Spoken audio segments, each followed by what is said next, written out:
السلام علیکم۔ ہم امید کرتے ہیں کہ آپ سب خیر و عافیت سے ہوں گے۔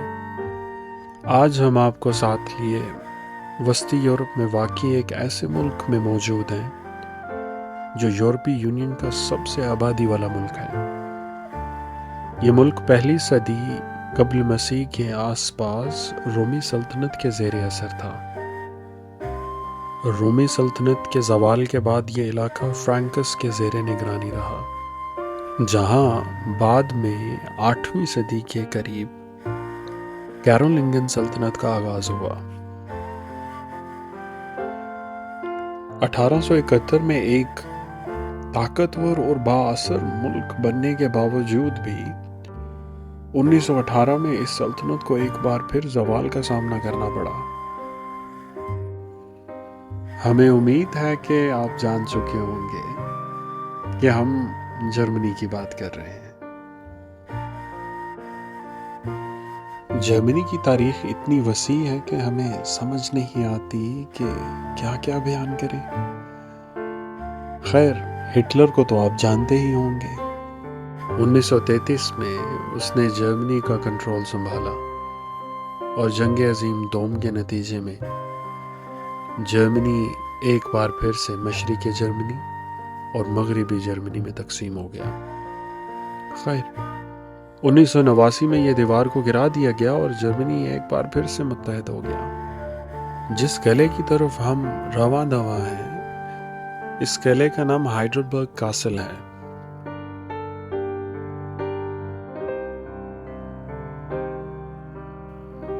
بارہ سو کی دہائی میں یہ ایک بہت ہی معمولی سا قلعہ تھا۔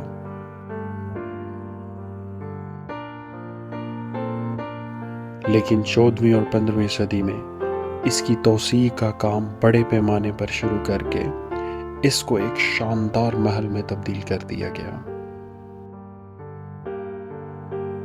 بدقسمتی کے ساتھ نہ تو وہ عالی شان عمارت رہی اور نہ ہی وہ قلعہ بچا، کیونکہ 1600 کی دہائی میں لگاتار جنگوں نے اس قلعے کو تباہ و برباد کر دیا، اور پھر فرانسیسی فوج نے اس کے کافی حصے کو نقصان پہنچایا، اور رہی صحیح کسر آسمانی بجلی کی چمک، جس کی آگ نے اس قلعے کو کھنڈرات میں بدل دیا۔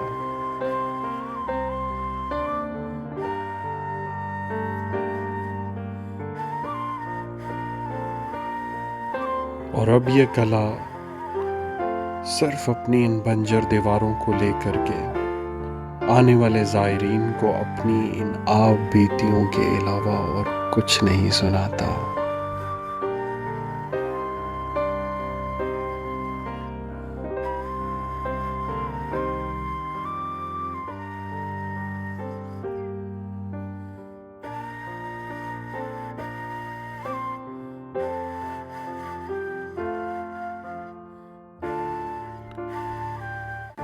چلتے چلتے آپ کی معلومات میں اضافہ کرتے چلیں۔ ایک اندازے کے مطابق جرمنی میں 25,000 سے زائد قلعے موجود ہیں۔ کیا خوبصورت نظارہ ہے نا؟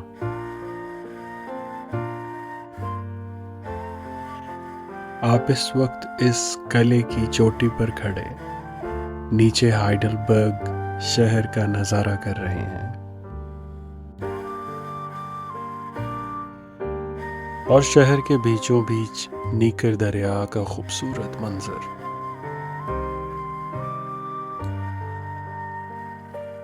اور سبز چادر اوڑھے یہ پہاڑ، واہ کیا خوبصورتی ہے۔ پہاڑ سے یاد آیا، جرمنی کا ایک تہائی حصہ صرف جنگلات اور پہاڑوں پر مشتمل ہے۔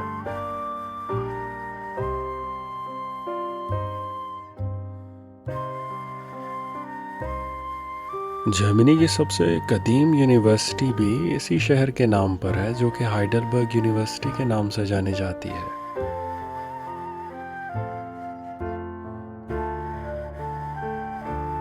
اس پردے کے پیچھے ایک عجوبہ ہے یہاں پر دنیا کا سب سے بڑا شراب بنانے والا بیرل موجود ہے۔ یہاں پر وقت کے بادشاہوں کے لیے شراب بنانے کا کام لیا جاتا تھا۔ یہ تقریباً 2,20,000 لیٹر شراب رکھ سکتا ہے۔ اس بیرل کے ساتھ ایک بونے کی کہانی بھی جڑی ہے۔ کہا یہ جاتا ہے کہ اس شراب خانے کا محافظ، جو کہ ایک بونا تھا اور اس کا نام پرکیو تھا، اور وہ شراب پینے کی ایک غیر معمولی صلاحیت رکھتا تھا، یعنی وہ جب بھی اور جتنی بھی شراب پیتا اسے نشہ نہ ہوتا، اور وہ قلعے کے تہواروں اور تقریبات کے دوران مہمانوں کو تفریح فراہم کرتا تھا، اور اس کے شراب پینے کے کارنامے قلعے کے باشندوں اور مہمانوں کے لیے حیرت کا باعث بنتے تھے۔ اور پھر ہوا کچھ یوں کہ ایک دن پرکیو نے غلطی سے شراب کی بجائے پانی پی لیا۔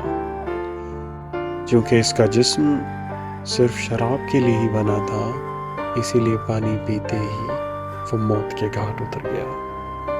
1600 کی دہائی کے آخر میں اس ہائیڈلبرگ کے قلعے کو تقریباً 30 سال کے دوران شدید نقصان پہنچا۔ یہ جنگ یورپ میں ایک مذہبی اور سیاسی تصادم تھا، جس نے ہائیڈلبرگ اور اس کے علاقے کو بھی لپیٹ میں لے لیا۔ فرانس کے بادشاہ لوئس چہارم کی افواج نے 1689 میں قلعے پر حملہ کر کے اس کے بڑے حصے کو تباہ و برباد کر دیا۔ ہم آپ کو ایک ایسا مجسمہ دکھانے جا رہے ہیں جو کہ ایک مشہور یونانی فلسفی تھا۔ یہ وہ شخص تھا جو سوالات اور جوابات کے ذریعے علم اور سچائی کی تلاش کرتا اور اپنے فلسفانہ نظریات کے ذریعے سے لوگوں کو چیلنج بھی کرتا۔ اس نے خود کبھی کچھ نہیں لکھا۔ اس کے خیالات اور فلسفانہ نظریات اس کے شاگردوں، خاص طور پر افلاطون اور زینوفون کے ذریعے ہم تک پہنچے ہیں۔ ہم امید کرتے ہیں کہ آپ جان چکے ہوں گے۔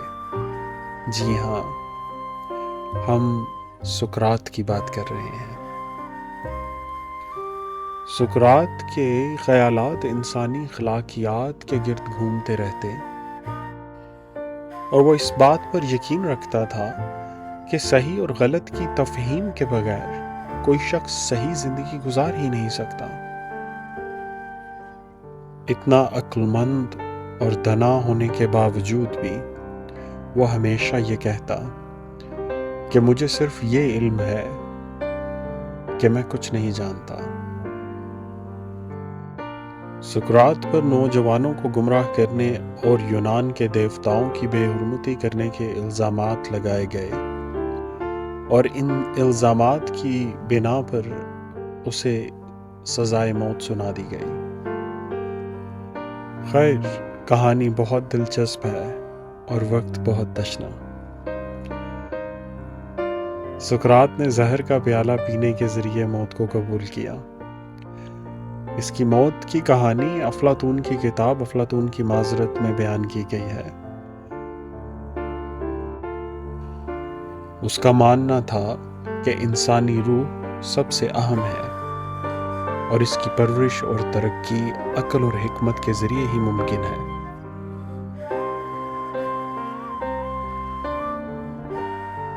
اور جانے سے پہلے یہ جان لیجئے گا کہ پریشانی حالات سے نہیں، خیالات سے پیدا ہوتی ہے۔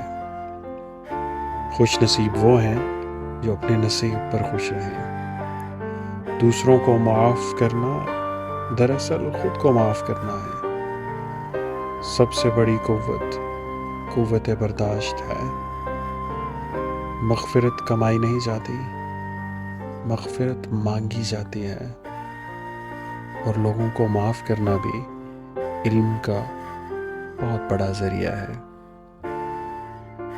اپنا خیال رکھیے گا، دعاؤں میں یاد رکھیے گا۔ خدا حافظ۔